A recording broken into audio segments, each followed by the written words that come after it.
Now, of course you know that the Amazon River is famous for its piranhas, bull sharks, and other creatures you don't want to meet. But there are even more dangerous rivers in the world. The deepest of them, the Congo, goes so far down in some sections that even light can't reach there. It's the only major river that crosses the equator twice and carries enough water to fill more than 13 Olympic-sized swimming pools into the Atlantic Ocean every second. Wow! Even the most experienced boaters have trouble passing through all of the river's strong currents, rapids in its upper part, and waterfalls and gorges in the lower section.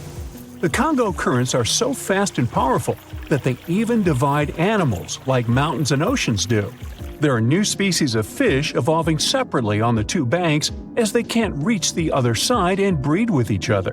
One of the most dangerous types of fish living here is the Goliath tigerfish. These monsters, that grow up to 5 feet and travel at the speed of 25 miles per hour, are relatives of piranhas. Their mouths are full of vicious, razor-sharp teeth. Their females lay hundreds of thousands of eggs, and the offspring are predators from birth. You have a good reason to fear the Goliath tigerfish, as they're the only freshwater fish in Africa that have attacked crocodiles and even humans. Okay, not swimming there. There are dense jungles and more hungry wildlife, including snakes and some aggressive hippos, all along the river. Still, it's used as a water highway in Central Africa, so barges traveling on it for weeks are often crowded with up to 2,000 people and capsize every now and then. And if you believe the local folklore, there's one more thing to be afraid of: the one who stops the flow of the rivers, a dinosaur-like beast that is said to live in the Congo River basin.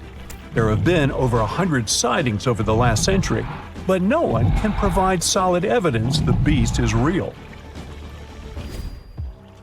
At the turn of the 21st century, there was a series of terrible, mysterious stories on the Kali River in Asia. Something described as a mud-colored water pig would drag swimmers underwater in front of terrified eyewitnesses. British biologist Jeremy Wade stepped up to crack the case. He noticed that all the scary incidents were happening in one specific spot, stretching about 4 miles. Villagers told him this creature was growing big and bad from all the food it got. Wade examined the water with a depth sounder and thought it could have been a whirlpool. Then the monster dragged a domestic water buffalo into the water. The buffaloes are big and heavy, so the creature that attacked it would have to be super strong. Saltwater crocodiles don't go so far inland, and the most common local species of crocodiles don't live in cold waters. There were no bull sharks in the area either. Finally, Wade spotted several goonch catfish underwater. Some of them were human-sized. They couldn't capture these monsters with a regular fishing rod, but a special ceremonial construction did the job.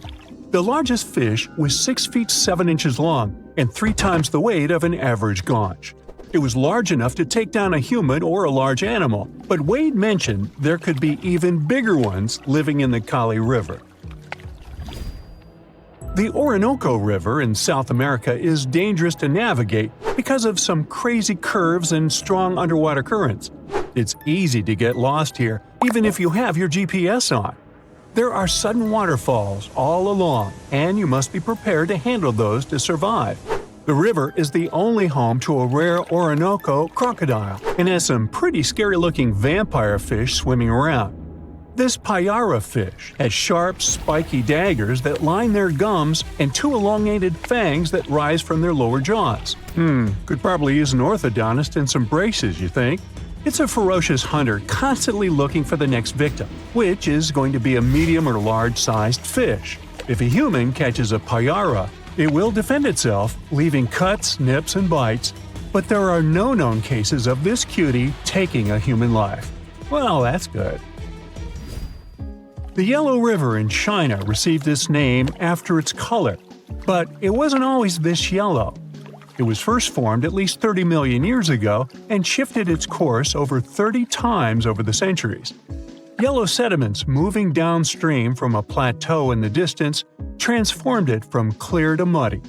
This fine-grained substance piled up at the bottom of the river and formed natural dams. The huge amounts of water that the river carries need to find their way to the sea, and that's when major floods happened. taking several million lives in various epochs. The locals tried to solve the problem by building higher and higher levees, but it only made things worse. Water coming out of the river would now have nowhere to back up, as the riverbed was higher than the surrounding land. This even shifted the river's mouth. Now there are massive dams and dikes all along the river to try to contain it. The Piranha River is the second longest in Latin America and has many tributaries. They flow in from the highlands near the Andes, and there's a huge drainage in the wet season. This makes the river a perfect home for, guess what, piranhas. There are 30 to 60 species of these scary fish in the piranha waters. In late 2013, they attacked bathers cooling off by the water on a hot day. People started running out of the river as they felt something was biting them in the water. Luckily, no one lost their lives in the accident, but it's still considered one of the most audacious piranha attacks ever recorded. Biologists later determined that the type of piranhas, called palomates, was to blame for this, and humans had probably disturbed their breeding grounds. Well, the piranha also has a strong current that is tricky for boats and swimmers to overcome. Plus, it often floods, which can be dangerous for people living in the surrounding areas. The longest river in the world, the Nile, flows through 11 countries all the way into the Mediterranean Sea. Expeditions have spent centuries looking for its source, and no one still knows for sure where this mighty river begins. Adding to the mystery, the Nile takes an unexpected turn right in the middle of the Sahara. Scientists have figured out the reason is a massive underground rock formation from millions of years ago. The Nile has served as the most important water highway for civilizations through centuries, but it has some pretty dangerous inhabitants, like crocodiles that grow to be 20 feet long, which is slightly more than the height of an average giraffe.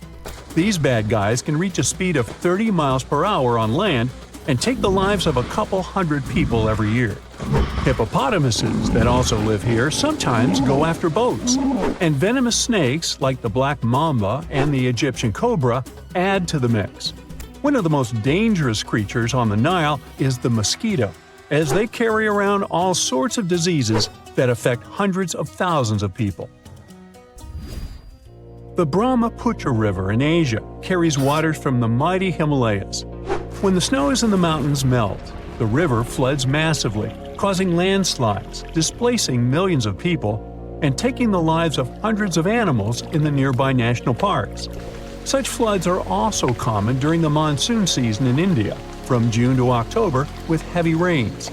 The course of the Brahmaputra River is changed incredibly over the past 2.5 centuries. Erosion is another danger it's hiding. The banks of the river are mostly made of weak cohesive sand and silt, and even though the erosion rate has gone down, it is still the reason a lot of people lose their land and get displaced.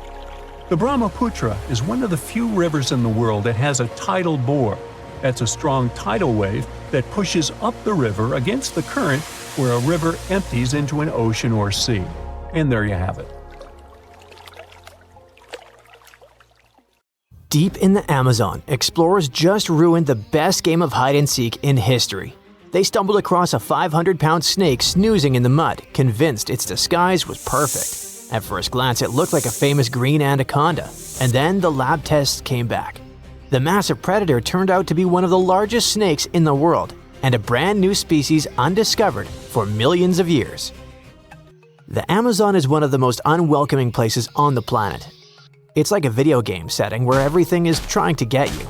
You've got frogs that sweat neurotoxins, ants with stings that feel like getting shot, and electric eels that can tase you if you get too close. And that's just the start. But the real kings of the jungle are anacondas. They are the ones handing out the strongest hugs in the animal kingdom. They grow up to 15 feet and are heavy enough to rock a boat. An anaconda can squeeze about 30 times harder than a human hand and move its body of 400 pounds in a split second. That's why people don't casually swim here. However, nature decided that wasn't scary enough, and a recent expedition in Ecuador found an even bigger specimen. It was part of the National Geographic shoot for a show about extreme places, starring Will Smith. The team followed the local Guarani guides deep into the Bameno territory.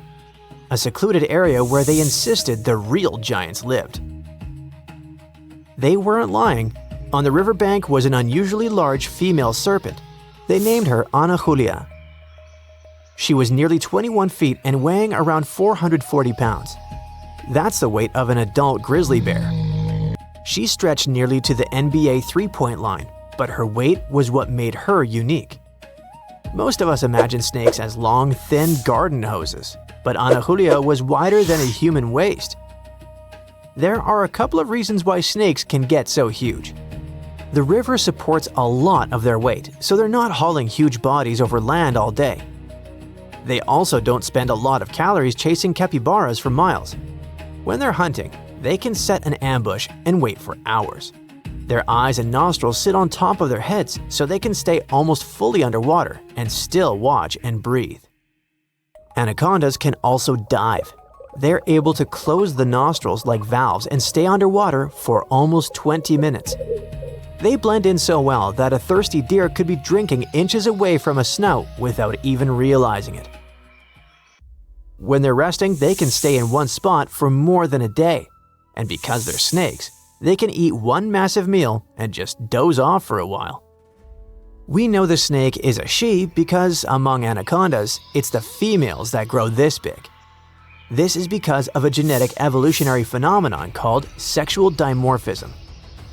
The males are puny in comparison, barely reaching 9 feet. Nature gave the ladies supersized bodies because carrying dozens of baby snakes takes a massive amount of energy and storage space. And anacondas don't lay eggs like most snakes. They give birth to live young, sometimes around 40 at a time.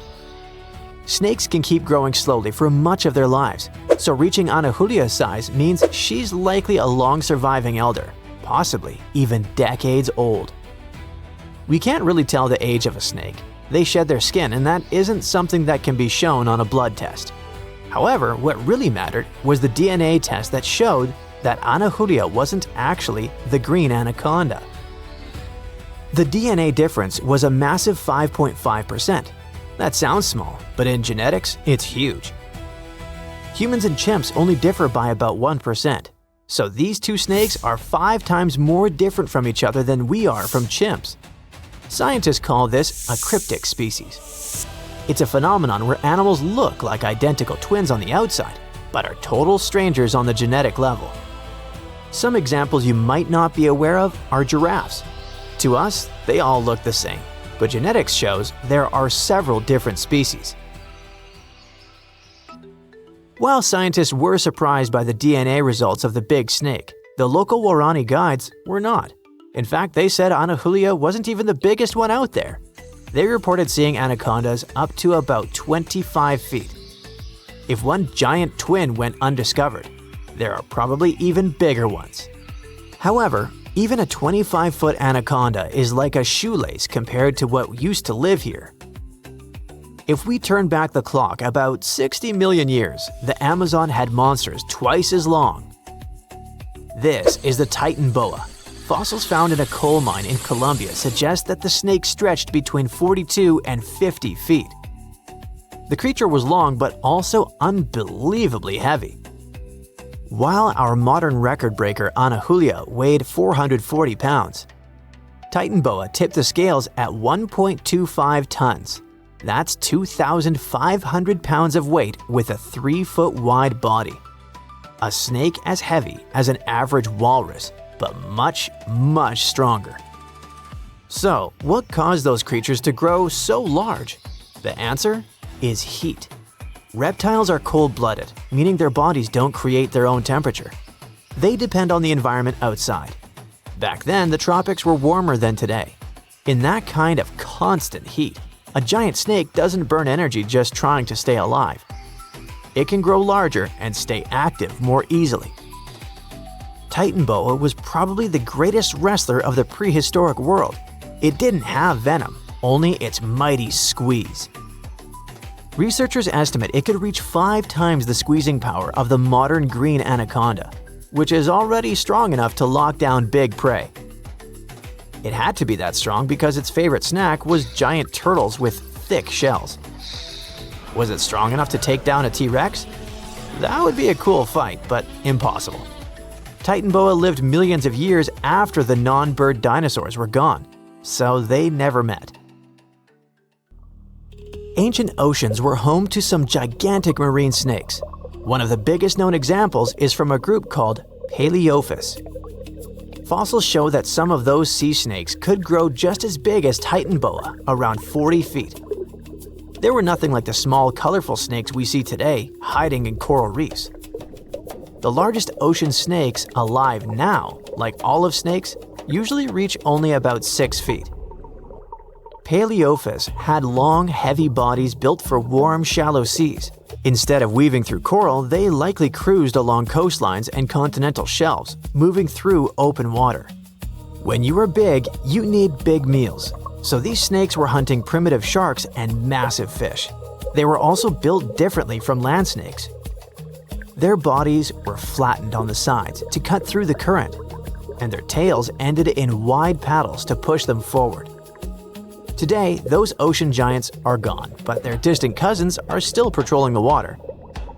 Modern sea snakes are usually no bigger than a broomstick, but they traded size for a different kind of weapon: venom. Some of them, like the faint-banded sea snake, have venom that is 100 times more toxic than a cobra's. Speaking of venom, the Amazon is full of it. It's home to over a dozen types of dangerous pit vipers like the bushmaster. There's also the Brazilian wandering spider, which is one of the most toxic spiders on Earth. Not to mention the Amazonian scorpion. So the question is, what if some of these also have bigger and meaner cousins, just like the green anaconda and its newly discovered northern cousin? If a 500-pound snake had a hidden twin species, who knows what else is hiding out there? Maybe that spider has a cousin with completely different superpowers. Maybe there's a type of caiman we haven't even identified yet. The only thing we know for sure is that the locals swear there are even bigger snakes than Anahulia, so we're probably not far from learning about the next record breaker. In 1969, two brothers went fishing on the Altamaha-ha River in the Clark's Bluff area. They cast their fishing rods, ready to wait for some fish to bite their bait, but at that moment they saw something strange.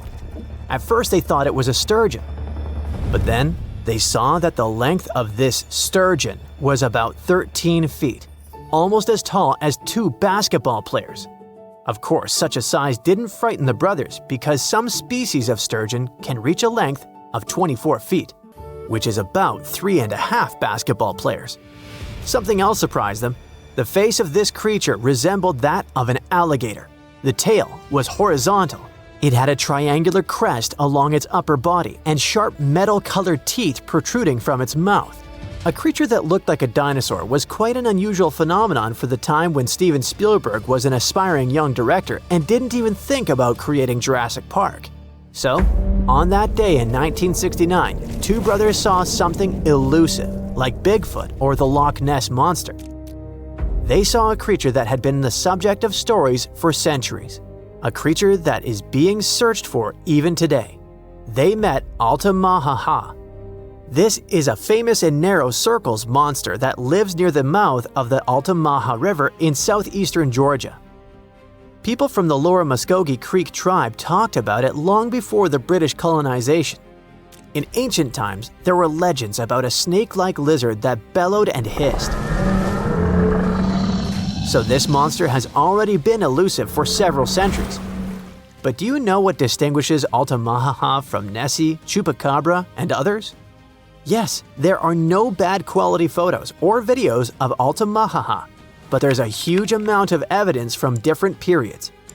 For the locals, Altamaha-ha is so real that one artist created a detailed statue of this river beast. Of course, it's not accurate because it's based on eyewitness accounts. But you'll probably agree that it would be scary to see such a cute animal in the middle of the river while fishing. Almost all the stories are about a creature without hind limbs, but with front flippers, which swims like a dolphin, has a crocodile face, big eyes, and large, sharp teeth. It's gray or green with a whitish-yellow belly and a bony crest on its crown. And most interestingly, people have seen this creature in different sizes.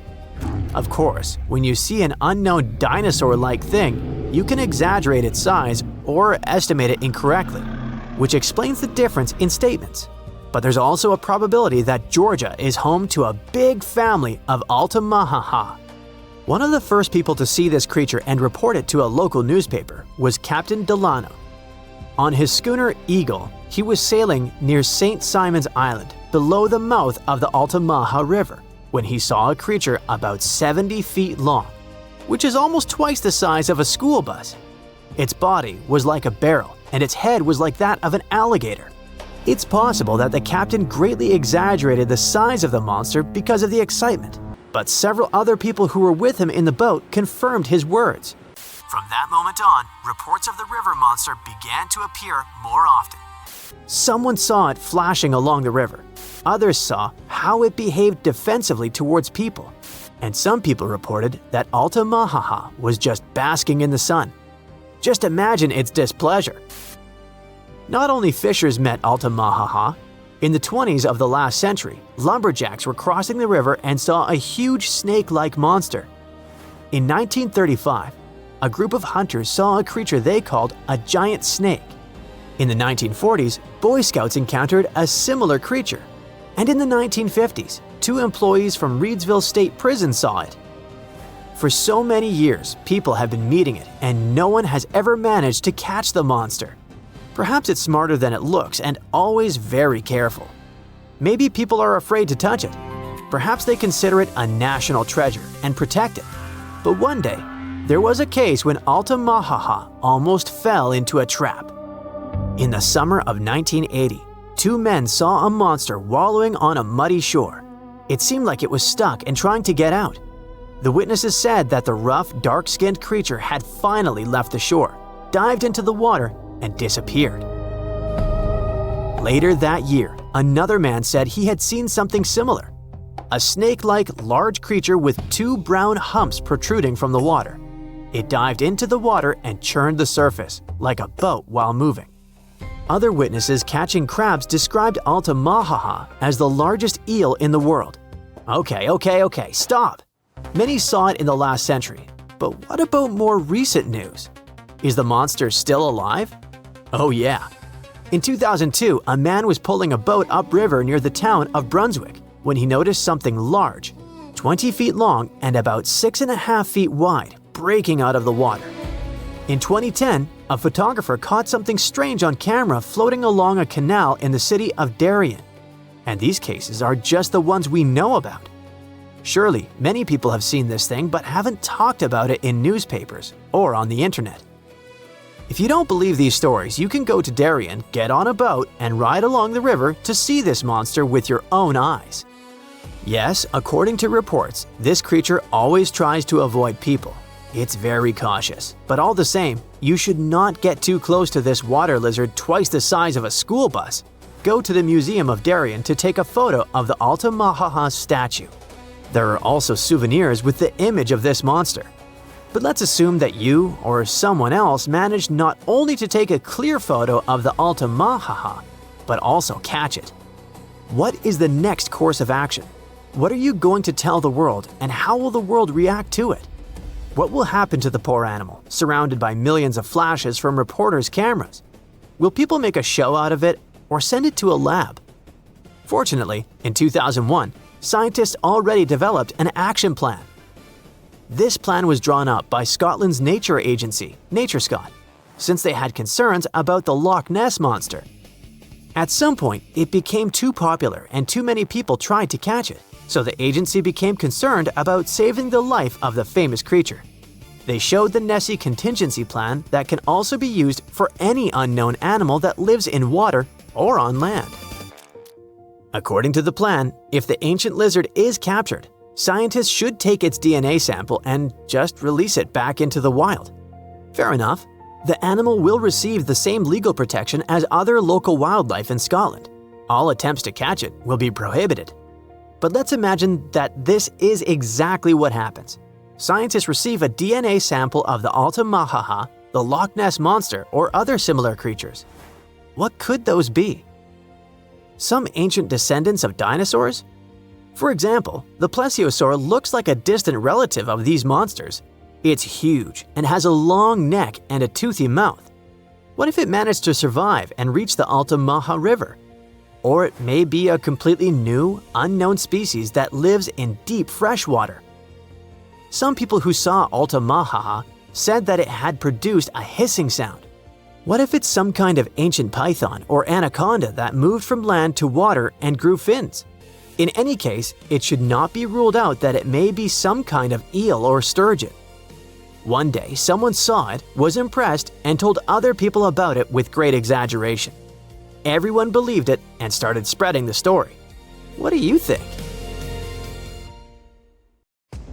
There's a monster hiding in the remote forests, swamps, and rivers of the Congo Basin in Central Africa. It has a long neck, looks like a dinosaur, and is the size of an elephant, or maybe a hippo at least. That's what people who claim to have seen it say. It should have gone extinct millions of years ago, but this Congo's version of the Loch Ness Monster somehow survived. This creature is the Mokele Mbembe, which means one who stops the flow of rivers, and more folks are saying they've seen it lately. European explorers first heard the stories of this creature from the people living near the Congo River in the early 1900s. A German captain even included a description of the monster in his official report from his expedition. The locals told him the animal was of a brownish-gray color with smooth skin, a very flexible neck, and only one long tooth that could be a horn. Some of them mentioned a long, muscular tail like that of an alligator. They also said that the creature lived in the caves, but climbed the shores even in the daytime to find some plants to eat. Locals also believed its favorite snack was a kind of liana with large white blossoms. Some of them even showed the German captain some fresh path the monster left leading next to those plants. And they warned him that Mokele Mbembe definitely didn't like humans and took down any canoe that would sail nearby. Dinosaurs were a real hit in pop culture in the 1910s, and several newspapers in Europe and North America wrote about the dino-like monster from Africa back then. In the later years, several expeditions traveled to the Congo Basin to search for Mokele Mbembe or interview claimed witnesses. They did not find any direct physical evidence, but collected many stories. One zoologist in the 1980s said he took a film of Mokele Mbembe, but the footage did not develop properly. Stories and movies like Jurassic Park have kept the dream alive that dinosaurs might still be hiding somewhere in deep forests. At some point, people stopped reporting sightings of the creature as often, so it almost became a forgotten legend. But it all changed recently, as many people claim to have witnessed the mythical monster with their own eyes. Cryptozoologists, those fans of mysterious creatures, believe it could be a dinosaur that, for some reason, didn't go extinct, related to a brachiosaurus or a diplodocus. This idea comes from how people describe seeing the creature, with a super long neck, a huge body, and a tiny head. They think it might have stayed hidden in the deep forests of Africa all this time. But scientists say that if it really were the last living dinosaur, we would have found some real proof by now, like a photo or bones or something showing it walking around the Congo Basin. Some expeditions that are trying to find proof the monster is real have even used sonar technology to scan the murky waters of Central African rivers and lakes in search of any large, unidentified creatures. Some people even narrowed down the monster's location to a specific remote lake, surrounded by untouched jungle in the swamps. So far, the search for evidence hasn't been successful. The explanation behind all the sightings of the Mokele Mbembe could be the changing ecosystem. More and more human settlements are moving into the huge Congo Basin rainforest. People aren't used to seeing large animals that live in the forest, so they believe they have witnessed the mysterious creature from their folklore. The human brain often fills in the gaps in something we don't know and uses imagination to explain it, especially if there's a ready-made version that everyone's heard of. But still, we can't completely rule out the possibility that there are some new, unknown species of animals hiding in the Congo forests. Maybe just not a missing dinosaur. Another legend, this time Mongolian, says there's a giant worm living deep in the Gobi Desert. Yep, similar to the monster you've seen in Dune. The creature, which is supposedly up to 6 feet long, can spit acid that could melt anything and shoot electricity. They say it spends most of its days hiding underneath the sandy dunes, but likes to come out during the wetter months of June and July. The people in the West first found out about the megaworm of the Gobi Desert thanks to an American paleontologist, Roy Chapman Andrews. This brave man was probably the inspiration for Indiana Jones. In 1926, he wrote about the creature in his book. At the meeting with Mongolian leaders, Andrews heard detailed descriptions of the creature, even though none of them had ever seen it themselves. One of them said it looked like a sausage that was about 2 feet long, with no head or legs. According to him, the worm was so poisonous that just touching it could instantly take your life, and it lived in the loneliest parts of the Gobi Desert. Andrews didn't think the creature was real, but he shared these stories again in another book. And then, stories of the monster spread around the world. In some of them, it's only 1 foot long. In others, it's as large as a human. Some say it looks like a snake, and some describe it as a caterpillar. Some people claim it has wings and can fly, and others think it could be a supernatural evil being without a body. The color of the creature also remains a subject of debate. It could be white-gray, brown, or even bright red. The stories of witnesses are probably so different because the creature doesn't even exist. In 1983, one scientist who was visiting the region heard that an old man had managed to finally catch the mysterious worm. He also found out there was a nest nearby and decided to risk it all and see it. But instead of a scary monster, there was a Tartar sand boa inside. Luckily for the scientist, this snake is non-venomous, but it does have gray-brown scales and could match the description of the giant worm. When he showed it to the locals, supposedly all of them said it was the monster they had seen. Big expeditions from America, Britain, and New Zealand came to the Gobi Desert to try and find the creature. Many other adventurers came from all around the world on their own, but found no evidence the monster was real. But many Mongolians are sure the death worm is no fantasy. If you don't believe there's a monster in the Gobi Desert, how about one in Lake Worth in Texas? According to local folklore, there's a part human, part goat creature with scales and long clawed fingers hiding there. It all started back in July 1969, when locals claimed to have spotted this mysterious creature roaming around. The newspapers loved the story and started reporting about new sightings. One article said that the monster jumped out of a tree and landed on some guy's car. Another report claimed that the Lake Worth monster decided to throw an automobile tire at a group of people. Someone even managed to take a photo of the creature, and the newspapers published it. Locals started flocking to the lake at night, hoping to catch a glimpse of the creature, but no one could find any evidence it was real after all.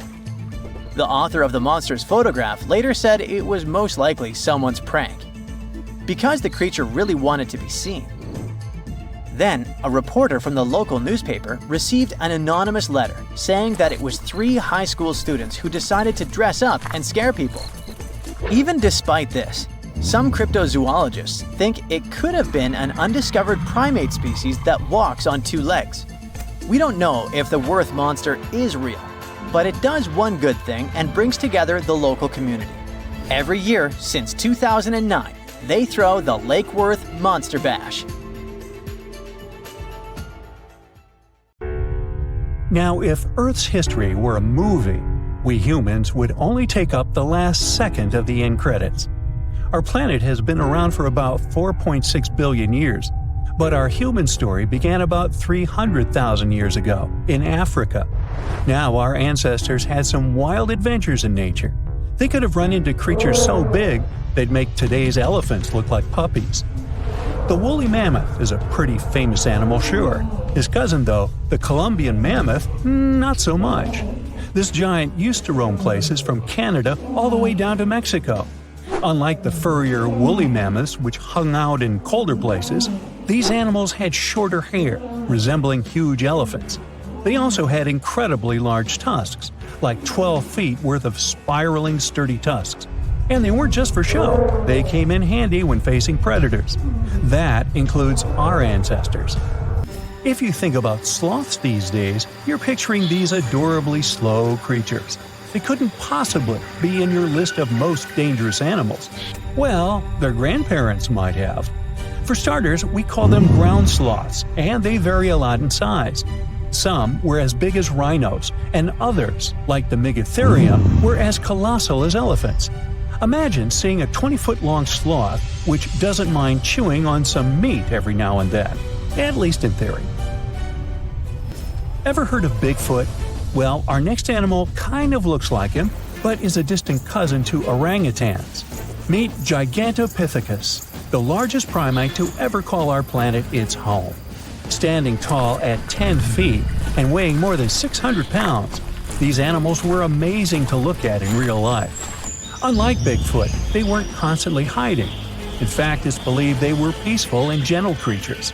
Sadly, they faded away about 100,000 years ago, mainly because their food sources slowly became unavailable. Those lush, fruity forests they called home eventually turned into dry grasslands. Next on our list is the cave hyena. Weighing a chunky 250 pounds and standing 3 feet tall, these beasts were as long as a grown-up lying down. What's even more interesting about these creatures is that they love hanging out in groups.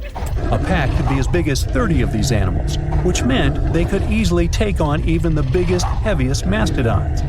Our ancient families would have needed to stay alert around these hungry specimens. Sadly for these hyenas, about 20,000 years ago, their numbers started going down. Soon enough, they completely disappeared from the planet. Quick pop quiz.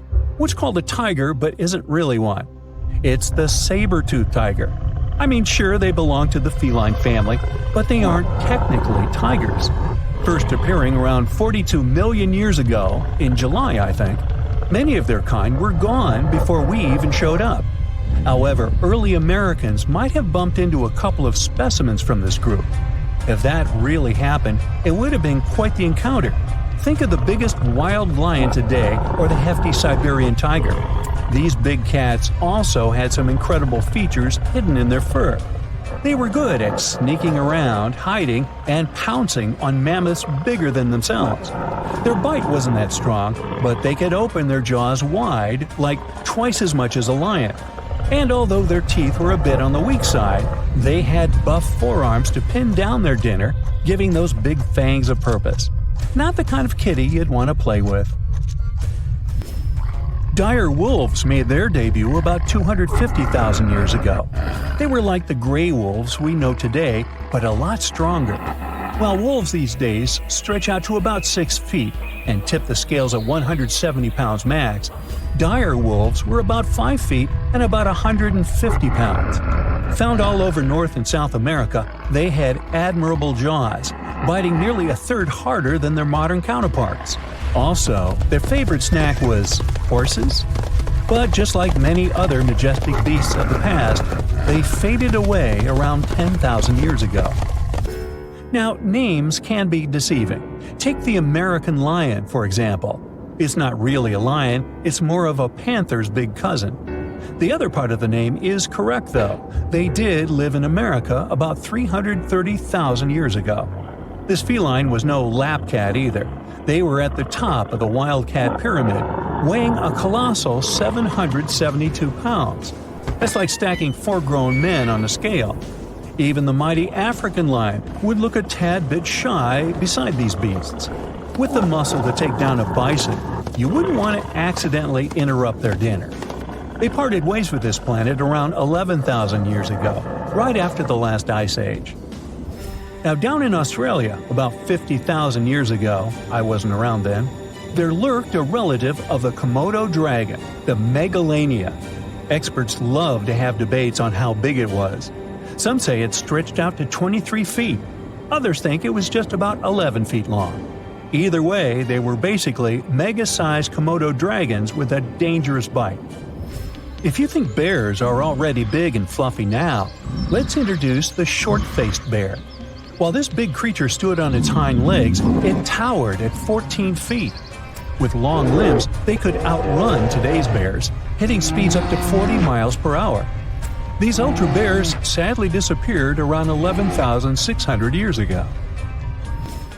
Now imagine a crocodile. Okay, imagine that same crocodile, only supersized, with sporty legs, doing its thing in Australia about 1.6 million years ago. Well, say hello to the quincana. These crocs were extremely large, reaching 23 feet. And no, they weren't lazy river loungers. These creatures really love spending time on land. They evolved to have strong legs for their chases and razor-sharp teeth designed for slicing, not gripping. When did we stop sharing beaches with them? About 40,000 years ago. The name elephant bird might not sound familiar, but try to picture a bird that stood tall, as high as a basketball hoop at 10 feet, and weighed as much as a small car, 1,500 pounds. Their eggs were equally huge, like 150 chicken eggs bundled up into one. Now, as amazing as these birds sound, there's a lot we still don't know about them. They're hard to study, as most extinct animals are. Still, some recent studies have given us some clues. Scientists have been examining ancient molecules from their fossilized eggshells. It's an awesome piece of evidence, since these birdie shells were thick, preserving precious DNA inside. Plus, there are tons of these eggshell fragments sprinkled all over Madagascar's beaches. Because of these findings, we now know these birds were herbivores and loved eating leaves and seeds. We also know the tiny kiwi bird is its closest living relative. Now, dodos were these amazing birds we also used to share the planet with. They're like distant cousins to Asian pigeons. To give you some perspective, imagine a chunky bird weighing about 50 pounds. Similar to chickens, turkeys, and ostriches, dodos were also the types of birds that couldn't fly. Their wings were small, and they had the muscle strength of, well, a wet noodle. Now, you might have heard the word dodo used as a name for creatures that aren't that bright. Don't get confused, though, by this name. These birds were in fact intelligent. Scientists were able to figure that out by studying their fossils. It turns out that they were good at smelling stuff, unlike most birds that are all about the visuals. These creatures aren't around for us to study anymore, but that might change. One evolutionary biologist is on a mission to fully understand these amazing ancient birds. On that note, she revealed that the dodo's DNA has been completely sequenced. There are even talks about potentially bringing dodos back to life. They would make a nice addition to the lovely beaches of Mauritius, the place they used to call home many, many years ago.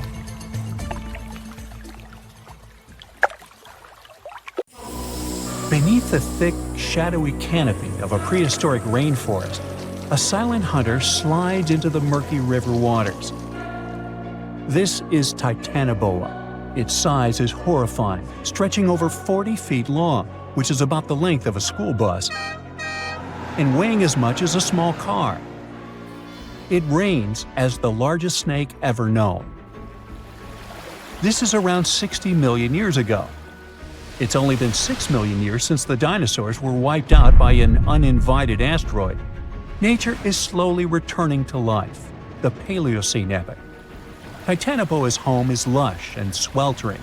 The air is very humid, like in a steam room, and the rivers are teeming with fish, perfect for a predator like this.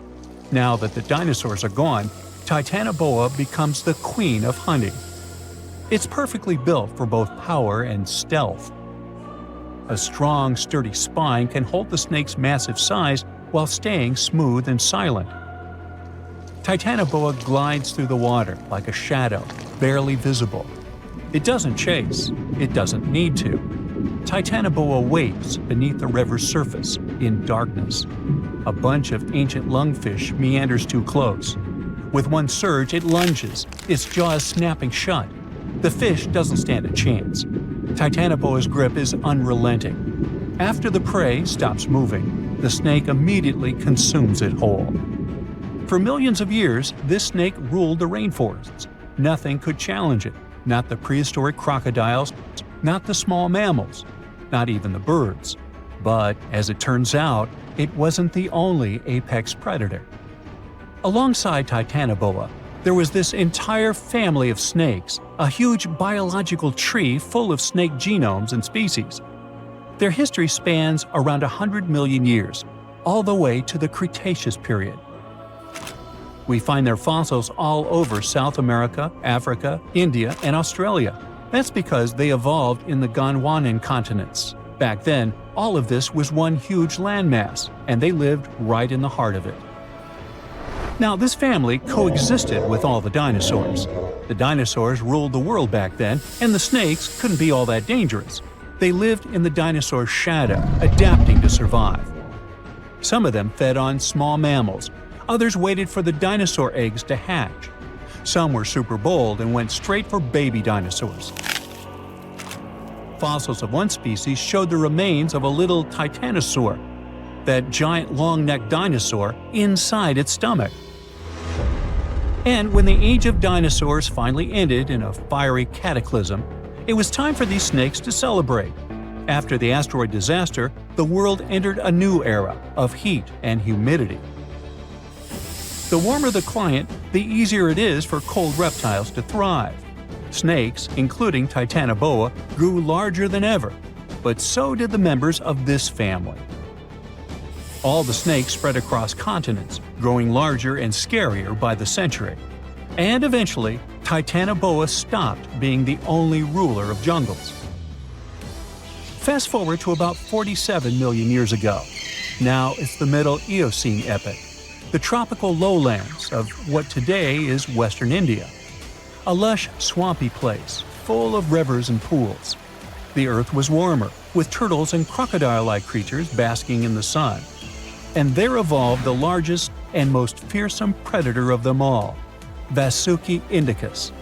Even the name feels important. Vasuki, the serpent king of Hindu mythology, a colossal snake that's coiled around the neck of Lord Shiva, strong and loyal. And the indicus part is because the snake's fossils were discovered in India. Vasuki surpassed Titanoboa and grew to a jaw-dropping length of 50 feet, like a 4-story building.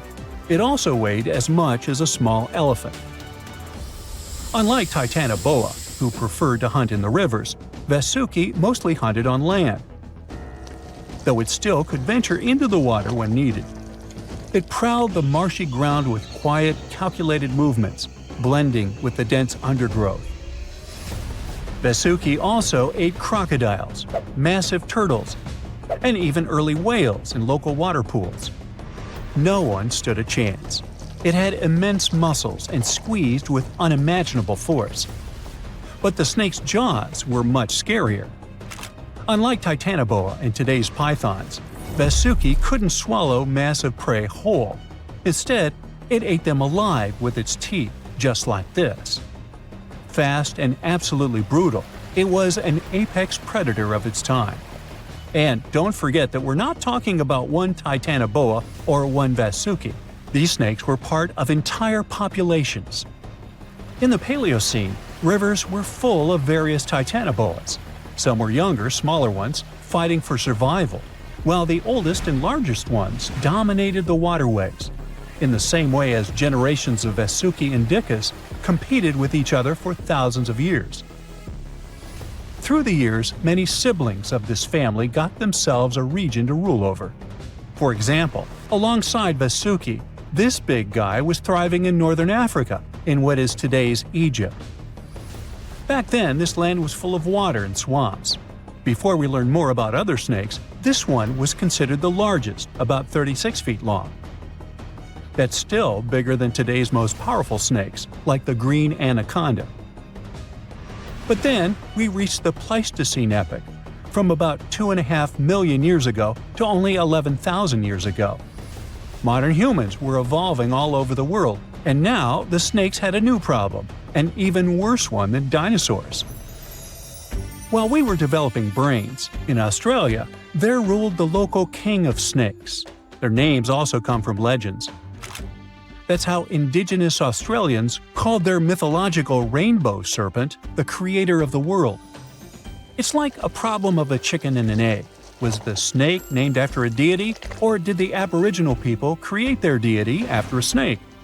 Ancient Australians coexisted with those predators for thousands of years. They warned their children how to avoid dangerous spots, passing down stories of the terrifying serpents. In their legends, the great rainbow serpent was shaping the land, rivers, and features of the world. These legends were most likely inspired by the powerful nature of those snakes. If only they knew that these animals weren't even as huge as Vasuki or Titanoboa. Though they were still dangerous, Urlungor was up to 26 feet in length. They preferred the more green and humid parts of Miocene Australia, like waterways with lush plants around the riverbanks. And there was much more potential prey. Urlungor had a thick body as wide as a human thigh. It loved to hunt in what is today the northwest Queensland. Its fossils were found in the limestone of Riverslade.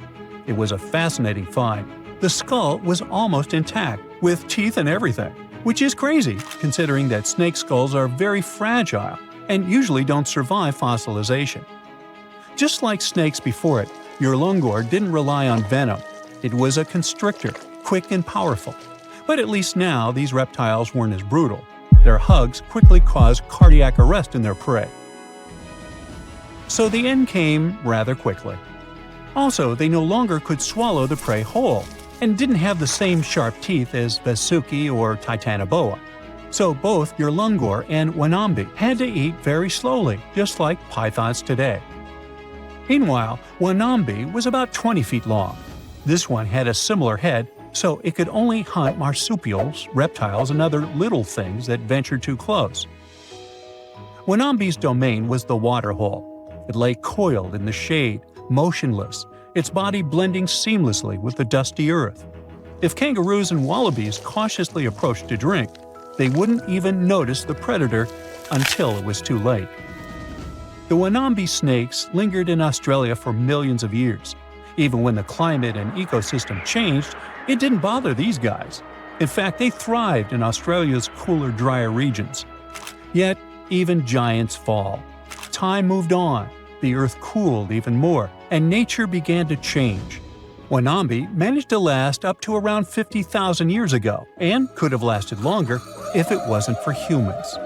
The same Aboriginal Australians who once feared Wanambi eventually spelled the end for the snake. All these years of being the apex predator, only for the little apes to hunt you into extinction. But that's how evolution goes. Eventually, all the giant snakes disappeared, leaving behind only their fossils and stories like this one. 75 million years ago, North America was full of scary dinos, both walking and flying, and insects the size of birds. But the biggest predator there was something way scarier, a crocodile so massive it could swallow dinosaurs whole. This beast was roughly the length of a school bus, weighed more than 5 tons, and had teeth the size of bananas. Its name was Deinosuchus, which literally means terrible crocodile. And trust me, it lived up to that name. Scientists have found its fossils all across North America, from Mexico to Texas to New Jersey and Montana. It means this monster could live pretty much anywhere it wanted. It wasn't picky. It roamed rivers, swamps, and even coastlines. And when it was hungry, anything that moved was fair game. Fossilized dinosaur bones show massive bite marks matching its jaw pattern. So yes, it actually took down dinosaurs. What's even crazier is its bite force. Based on skull reconstructions, scientists estimate it could crush bones with more power than T-Rex. So if a T-Rex ever got close to the water, it might have ended up as lunch. But Deinosuchus wasn't just a bigger and meaner version of today's crocodiles. It was more closely related to alligators. Recent studies show that it actually belonged to an ancient branch of crocodilians that split off before the ancestors of modern alligators and crocodiles. It was like that weird cousin in your family tree who doesn't quite fit in, but somehow looks like everyone. It had traits from both groups, like salt glands that helped it survive in both freshwater and saltwater. That's rare because most crocs today can't handle salty environments for long. This feature might have been its secret superpower. Around that time, North America was divided by a massive inland sea called the Western Interior Seaway. It stretched from the Arctic Ocean down to the Gulf of Mexico.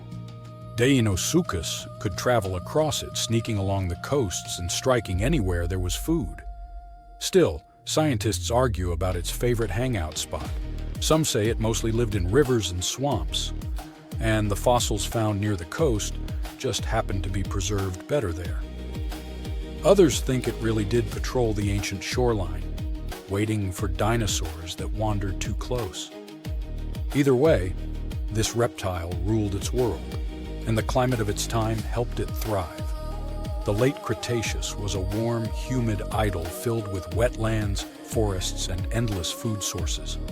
Giant turtles, fish the size of cars, and whole herds of herbivorous dinosaurs gave Deinosuchus an all-you-can-eat buffet. As long as the ecosystem stayed stable, it could keep getting bigger and bigger, and it did.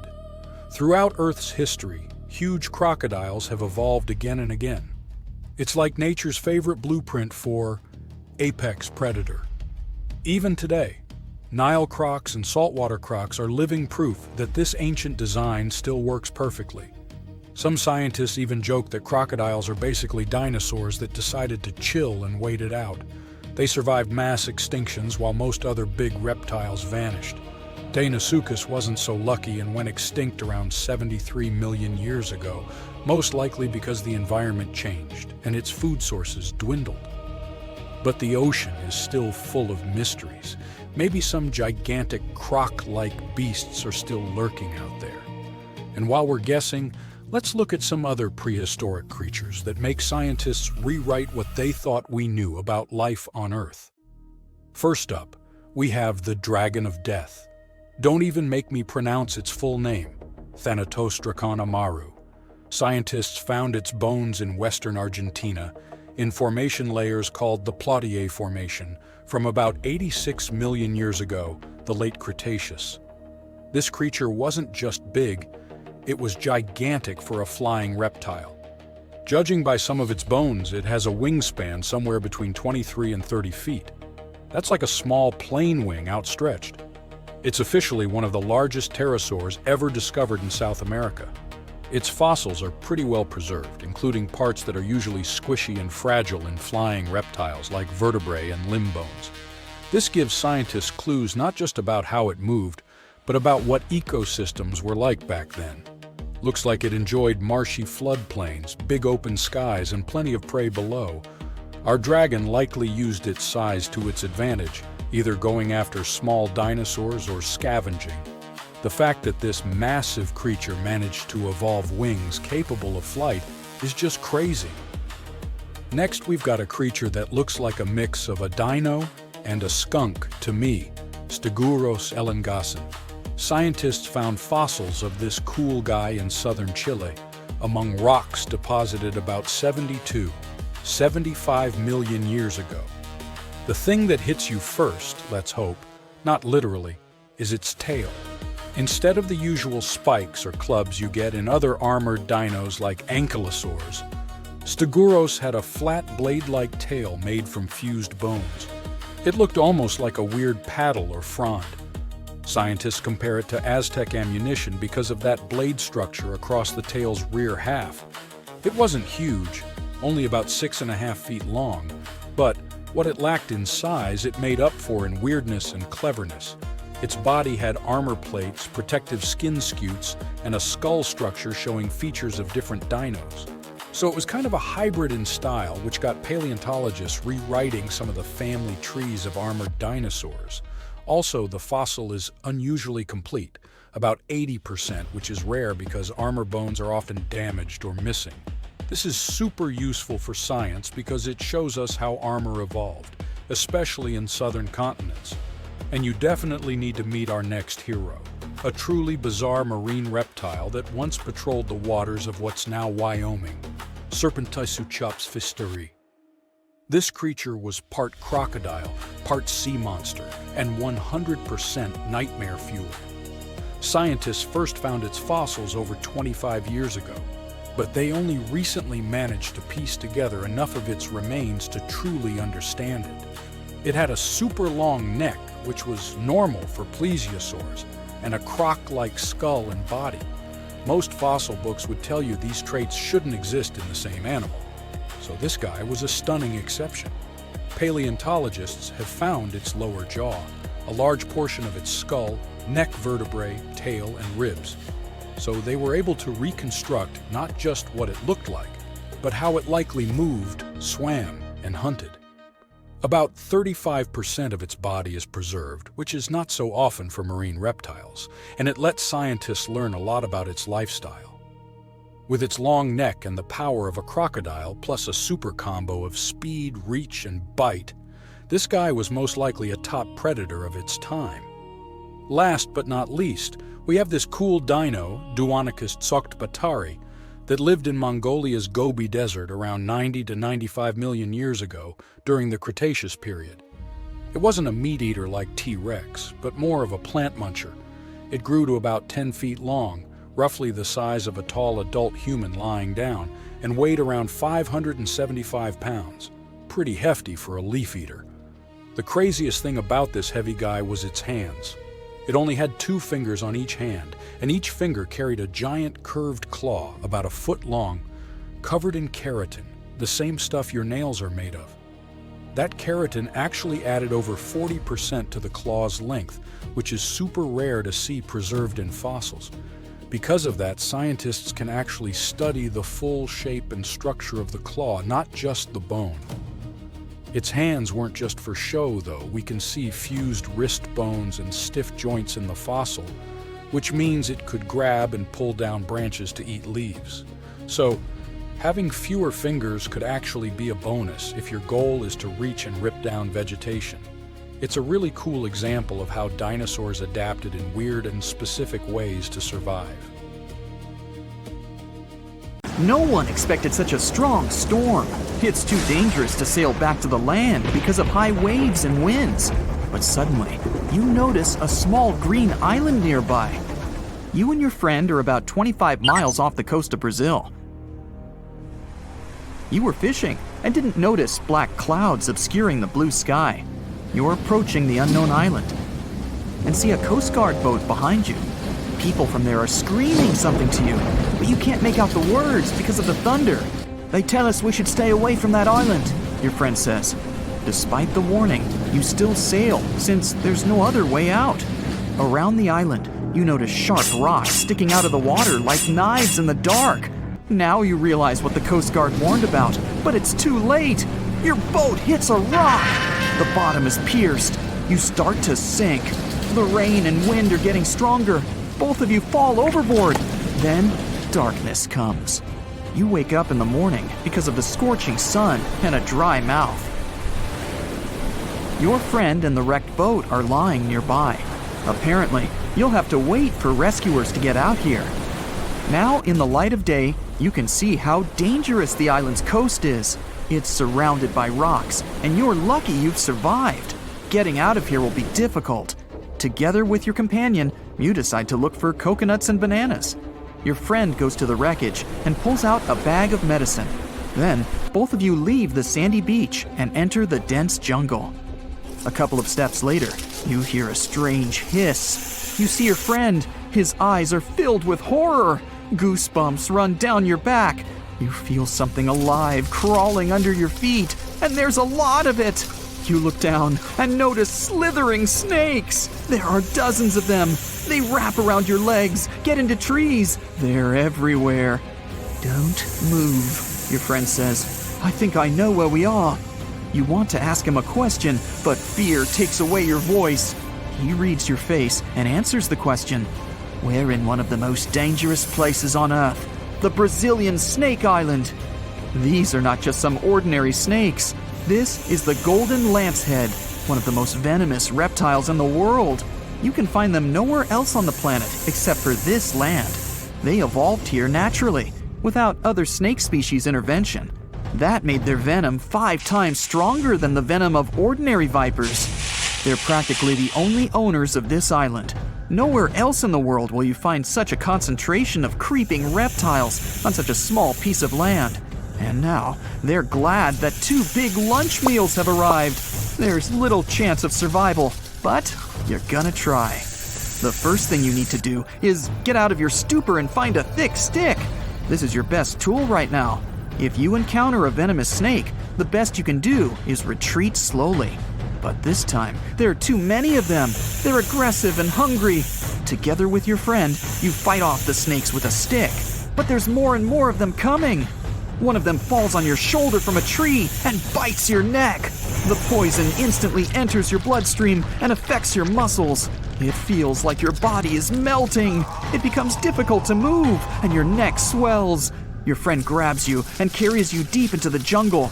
Here, among the trees, you notice an old lighthouse. Yeah, this building really stands out here. Once a year, the Coast Guard visits it. Your friend breaks down the door and puts you on the floor. You're afraid you won't be able to survive the bite. Fortunately, your friend is a doctor. He injects the necessary medicine and saves your life. You have a few minutes to rest before more danger arises. Your friend tells you that the unique snakes appeared here thousands of years ago. This island was part of Brazil for a long time. Then, massive floods separated it from the continent. This part of the land was cut off from the whole world, which helped the formation of a unique ecosystem inside. Vipers that lived here evolved into golden lanceheads. They quickly became the main masters of the island and destroyed all the other animals. But how did they manage to survive without food, cut off from the whole world? They did it thanks to nature and evolution. This island is a transit point for many birds. They stop here to rest during long flights. These birds become dinner for the snakes. Previously, a snake bite almost didn't harm the birds. They were frightened and flew away, leaving the snake without food. But over years of evolution, the island's owners have developed such a potent poison that one bite was enough for a bird to never take off again. There's also a legend that a pirate hid treasures here a long time ago. And, so that no one would ever find it, he brought snakes to guard his gold. Of course, there's no chest with coins here, but the island is attractive for modern pirates, even today. Golden lancehead snakes are an expensive commodity, so bad people often visit this place to hunt the reptiles. That's why the Coast Guard is always on duty around the island. People are forbidden to visit this place. And even if someone manages to get past the guards, they will have to face the rocks. Only biologists and scientists have permission to study the local fauna. A necessary condition for a visit is a doctor's presence in the team, so they can save people from the snake's poison. So we have pirates and hordes of poisonous snakes, but there's something else that makes the island even worse. At this moment, you hear rustling all over the building. Thousands of little paws are tapping on the walls and floor. You look around and see lots of giant cockroaches. Some of them are half the size of your palm. They crawl under your clothes. You and your friends scream in fear and run out of the lighthouse. Quickly, you reach the shore and fall into the water. It seems that not a single cockroach is left under your shirt. But that's not all. You hear a strange buzzing sound. You look around and see a dark cloud of flying beetles forming in the sky. It's locusts! Thousands of flying insects are heading in your direction. To avoid a collision, you dive under the water and wait for the cloud to pass by. You go up to the surface and move to the shore. Fortunately, there are almost no snakes here. You and your friend are afraid to approach the jungle and wait for several hours until rescuers arrive. You're nervously painting a pattern on the sand and make a promise that you'll never revisit this place. Finally, you see the lifeguard boat. You're trying to tell them you got here by accident. They believe you and evacuate you from the island. While you're sailing away, you think about what would happen if many poisonous snakes appeared in a village or a small town. It's difficult to imagine what kind of problems people would face. But in fact, there's no need to imagine anything. There is a place on the planet where locals live next to poisonous cobras, but it doesn't create any chaos. A human can live in peace and harmony with reptiles in that village. Welcome to Shetpal village in India. This place has a population of about 2,600, and it's located in the jungle. It's hot here. Locals are friendly and responsive. If you go into one of the houses, you'll see something that seems impossible. The king cobra, whose venom is one of the most dangerous in the world, calmly crawls around furniture and eats eggs and meat that people give.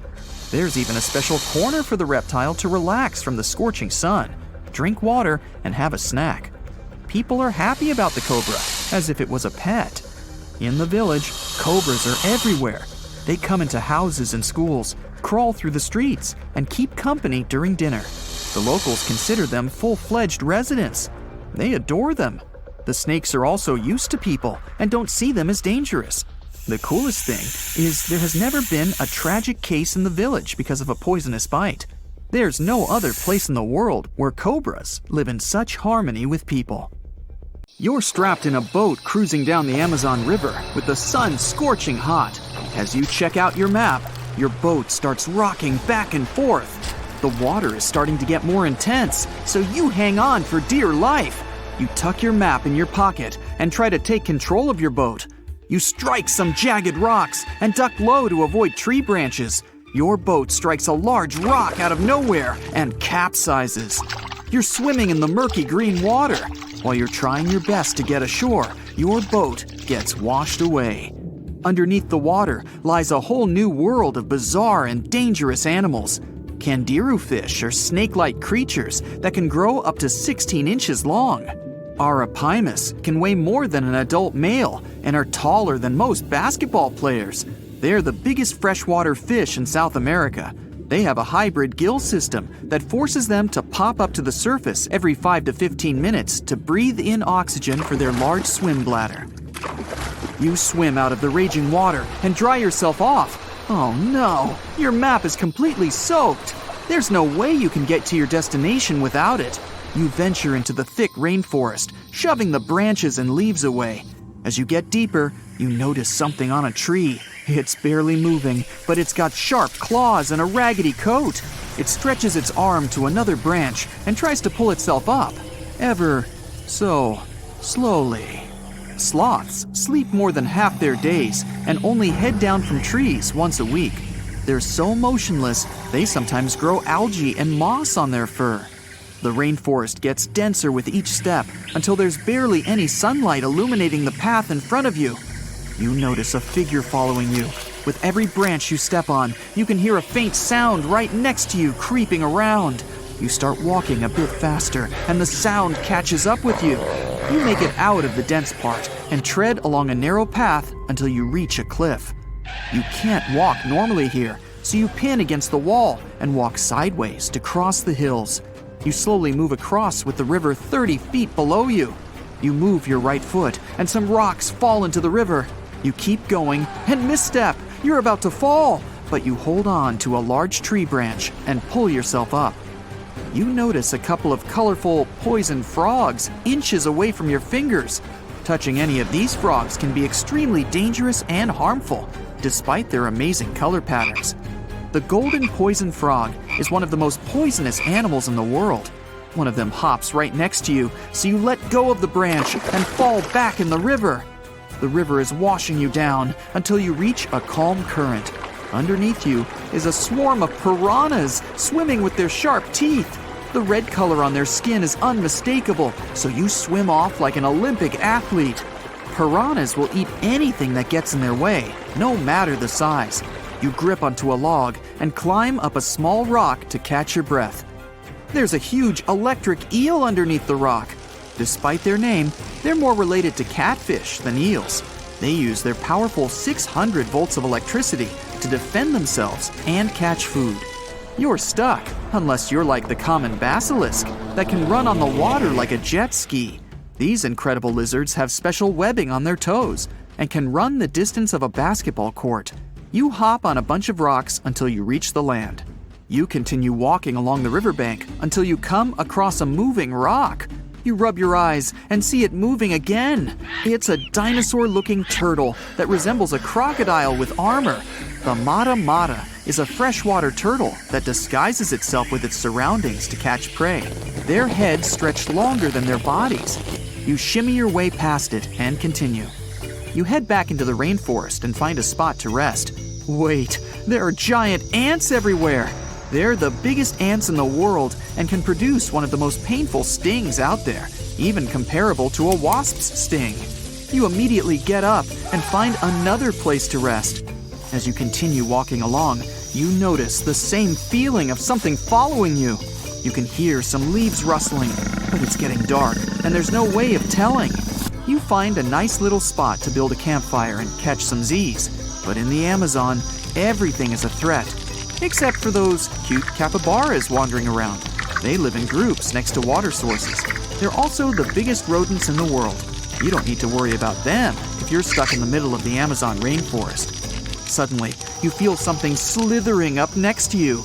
You look down and see a massive green anaconda just about to constrict you. They are the heaviest snakes in the world and can grow up to 20 feet long and have a huge appetite. You get up and sprint your way out of there. All right, you found a decent cave to crash in. It's daytime again, and you're still alive. You continue walking along the rainforest. You were able to find some breakfast to boost your energy for the rest of the day. You spot something on a tree that looks like a branch, but it's actually a potu, a master of disguise that can spend days motionless on broken tree branches. These bizarre birds use those branches as their permanent home, where they lay their eggs and chill all day. You continue your way through the rainforest and see a Brazilian wandering spider crawling on a tree branch right in front of you. 8 of these species can be found in the Amazon area. They are some of the most aggressive and venomous spiders out there. So, you make a big detour and walk away from it. You feel someone walking next to you again, but you still can't figure out what it is. You see a steep cliff with a waterfall hitting a large lake ahead of you. Looks peaceful, until you see a team of black caimans gathering around the shore. They're the biggest predators in the whole Amazon ecosystem and feed on anything that moves. It's a good thing you're on high ground, otherwise, whoa! You slip and fall down the river, right on the deep end. So far, no caimans spotted you. You swim underwater and try to get to the opposite end of where the reptiles are. As you climb out and dry yourself off, you notice some large black spots on you. You try pulling them off, but they've latched on pretty hard. The Amazon giant leech finds its target by tracking movement and shadow. Once they attach themselves to the skin, it's extremely difficult to extract them. The best way to do so is to slide your finger next to its mouth and pull it off slowly. Ugh. You manage to get them off your body and see that the caimans are swimming towards you. You're pinned to the wall with the lake of hungry reptiles approaching. Suddenly, a pink dolphin jumps out of the water and splashes all over them. They can grow larger than humans and are the celebrities of the Amazon. Scientists think they get their color from the blood capillaries on their skin. The Amazon even has bull sharks swimming around. These carnivorous giant fish are threatening to humans and can swim in both saltwater and freshwater. These sharks prey on anything within their reach, including other sharks. The dolphin distracted the caimans, so you climb up the cliff and try to find the best way to escape. Opened jaws waiting for you to fall into the pit are right below you. You're lucky enough to escape to the top, but as your arms pull you up, the first thing that you see is a jaguar looking straight at you. It's the creature that's been following you this whole time. You get up while it starts circling you, timing its strike. You know that you can't take on a jaguar, nor can you outrun it, so you grab a large tree branch from the ground to defend yourself. It jumps at you, but you duck down in time. The jaguar lands in the water far away from the caiman crocs. It's a good thing these large kitties are excellent swimmers. You pick yourself up and continue. And to your surprise, you find your boat again. You fix it up and sail your way out of the Amazon. Whew! The Loch Ness Monster is actually not from Scotland. Turns out, this real-life creature lived in the freezing waters of Antarctica about 70 million years ago. In 2019, researchers discovered fossils of a huge, prehistoric marine reptile that looked a lot like what people described as Nessie. This beast was terrifying, measuring up to 36 feet long with a massive giraffe-like neck. It also weighed around 15 tons, which is about the size of 3 elephants. Next up on our list of huge animals is a penguin. I know penguins aren't exactly what you'd call big, but scientists have just found what they think might be the biggest penguin ever, the Kumimamu fordyce. It's believed that these giant birds were hanging around New Zealand about 55 million years ago, and they were huge, weighing over 330 pounds. That's about 5 times the size of the emperor penguins, which are considered the largest penguins alive today. Now, let's move on from massive creatures to something much smaller. Meet B. manfredschmidti, a great ape that lived around 12 million years ago in what is now Germany. This creature is very special, as it's the tiniest great ape ever discovered. And when I say tiny, I really mean it. These ancient animals only weighed about 22 pounds. They were basically no bigger than a super chunky cat. If you think small creatures aren't scary, wait until you meet the electric blue tarantula. This newly discovered species from Thailand's mangroves has an almost otherworldly electric blue color. Its vibrant hue doesn't come from pigment, it is actually caused by the unique structure of its hair, which reflects blue light, making it look like an extraterrestrial being. We're going even further now, diving into the freezing pitch-black depths. At around 2,000 feet deep in the Andaman Sea, scientists found a new species of ghost shark, which they named Chimera supape. Their appearance is straight out of a horror movie. They have sleek, pale bodies, frills that look like feathers, and large, creepy eyes. These ghost sharks aren't actually sharks, but they are related, having diverged from their cousins about 400 million years ago. The good news is they're not too scary since they're only a bit bigger than a shoebox. Just when you think we can't find stranger creatures, we come across this ancient amphibian from Brazil. Scientifically known as K. rosei. This newly discovered giant crocodile-like creature lived during the Triassic period, over 240 million years ago. At nearly 10 feet long, it had a powerful jaw, resembling the modern-day alligator. This beast was definitely a survivor since it adapted to the most severe conditions ever seen on the planet. Last year, scientists were tracking the dense Amazon rainforest at night when they found some quirky orange spiders that looked like they were wearing black boots. The team soon discovered it was a new type of giant crab spider. And no, they don't look like crabs at all. They only got their name because, while perched on plants, these spiders spread their legs out to the sides, just like crabs. Do you know that some new species are named after celebrities? Hollywood icon Harrison Ford now has his very own snake, for example. Discovered in Peru, T. Harrison Fordy honors the actor famous for his role as Indiana Jones, an archaeologist with a notorious fear of snakes. Unlike the film's menacing serpents, this new snake species is quite modest in size, measuring about 16 inches long. We also have the Rampholion princei, a small new species of pygmy chameleon from Tanzania that was named after US rapper and poet Prince Iya. He received this honor because of his work raising awareness about global environmental issues. Another celebrity namesake is DiCaprio's snail-eating snake, which hangs out in the shrubs of Panama's forests.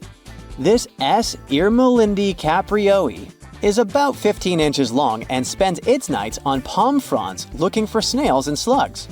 Its round eyes look like glowing coals that can be a bit scary, but overall, the creature is super chill. Even when it feels threatened, it doesn't bite. It just coils up around its head and gives off a really bad smell. Now something a bit more sinister.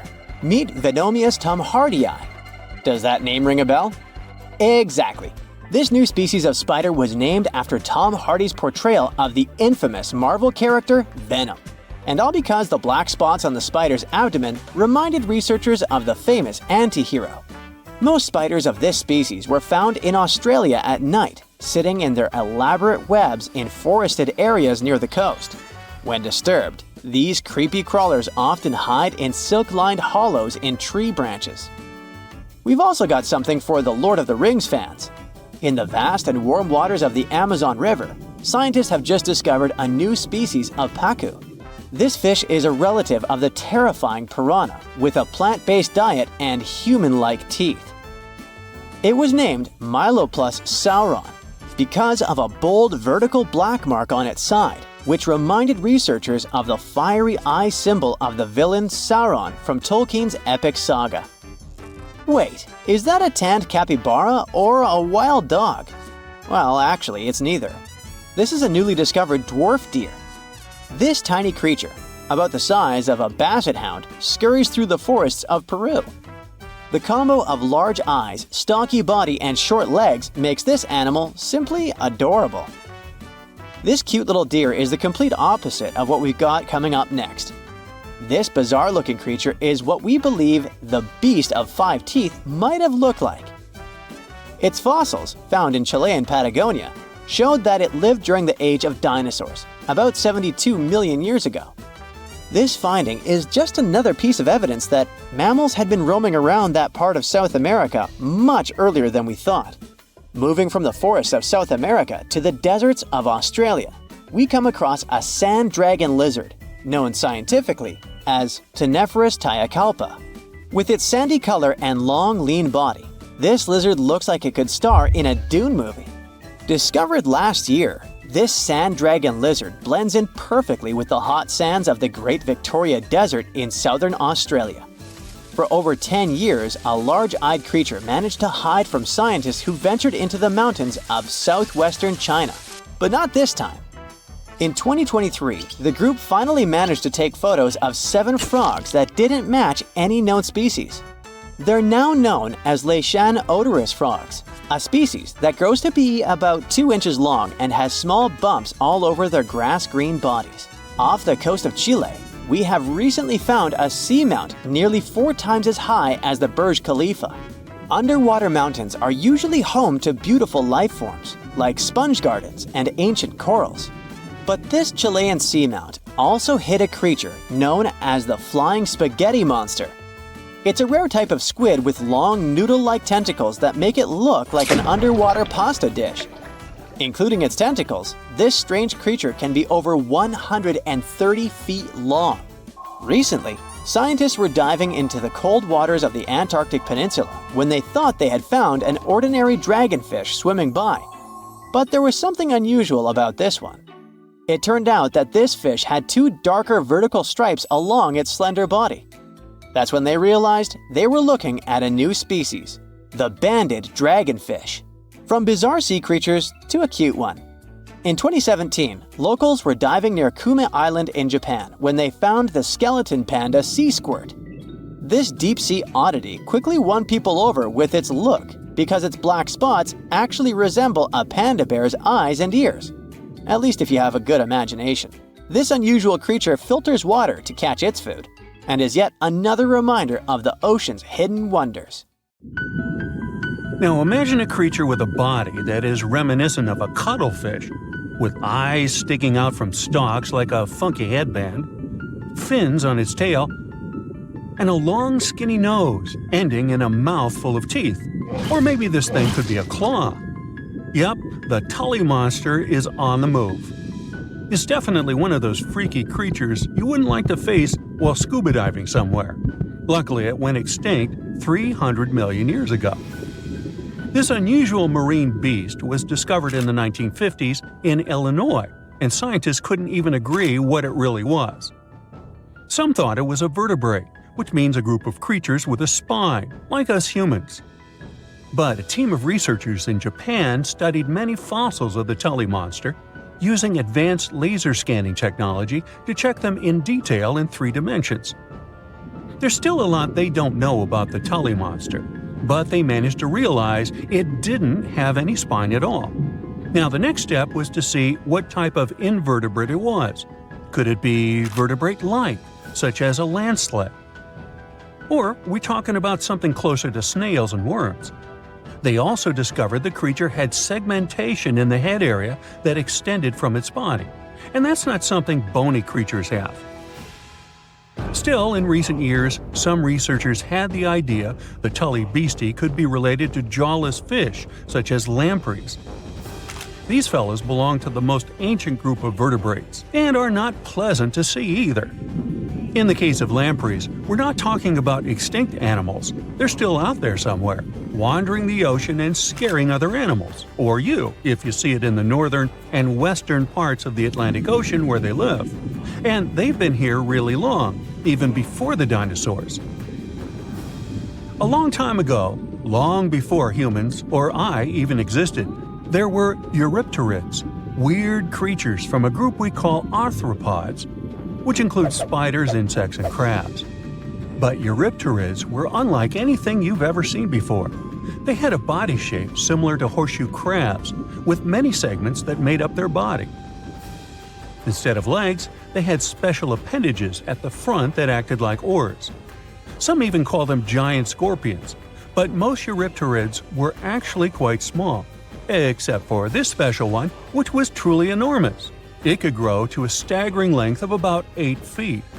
Wow! The next time you see a crab scuttling along the beach or a spider swimming its web, remember, we're lucky we only got mild versions of their ancient relatives, which, by the way, disappeared hundreds of millions of years ago.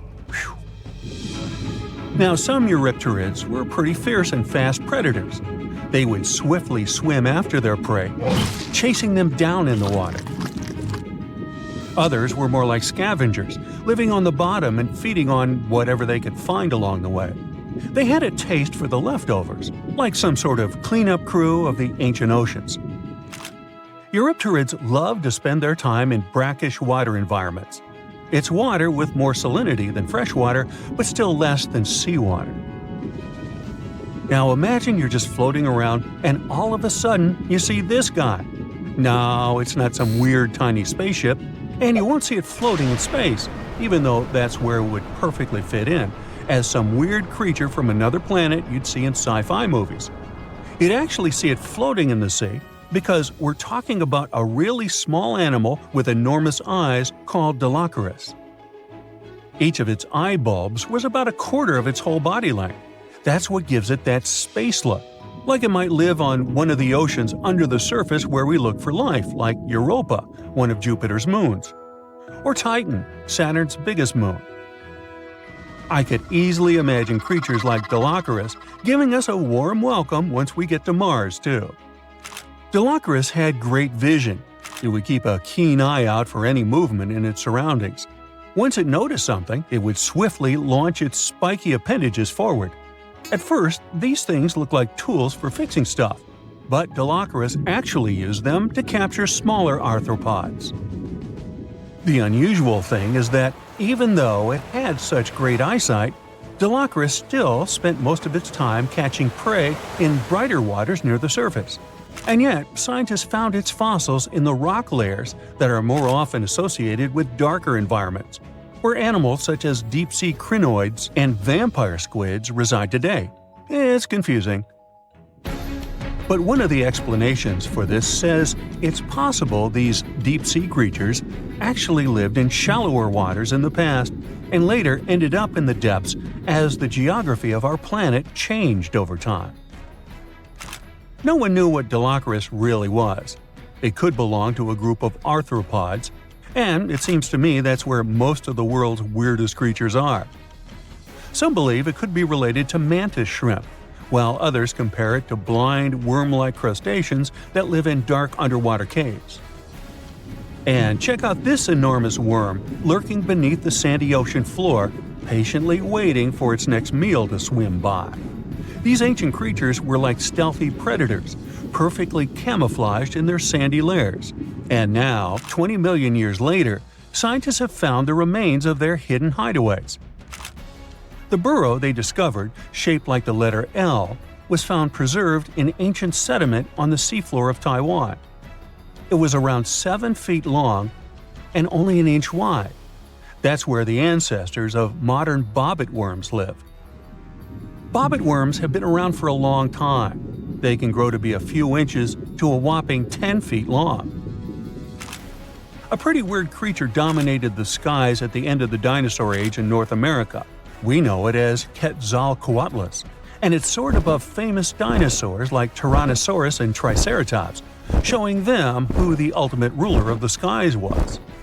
Quetzalcoatlus belonged to a group of flying reptiles called pterosaurs. They were some of the biggest flying animals ever known to exist. When you think of Quetzalcoatlus, imagine an animal as tall as a giraffe. These incredible creatures had long necks, small bodies, long legs, and wings that were relatively short compared to their size. The biggest of its kind was really massive and held the title of being the largest flying creature of all time. They had long, pointed skulls, while some also had short crests at the back of their heads. And for a long time, researchers were confused about how these giant pterosaurs hunted for food. At first, some even believed that Quetzalcoatlus and its relatives were like giant vultures that scavenged the remains they would find around. They drew such a conclusion because Quetzalcoatlus fossils were found inland, away from the coast where other big pterosaurs were found, such as the crested pteranodon. Plus, many thought these fellas were skilled at skimming, which means lurking over freshwater systems and catching fish.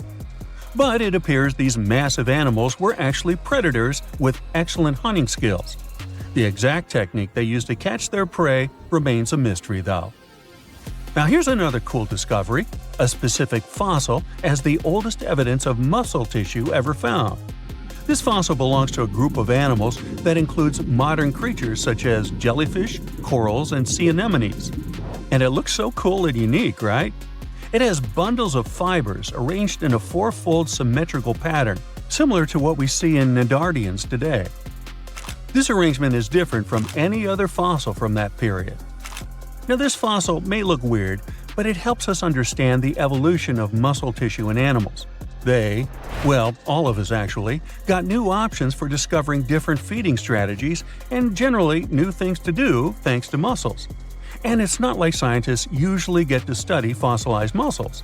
It's more that they learn about that based on how animals feed, reproduce, move, and do other things.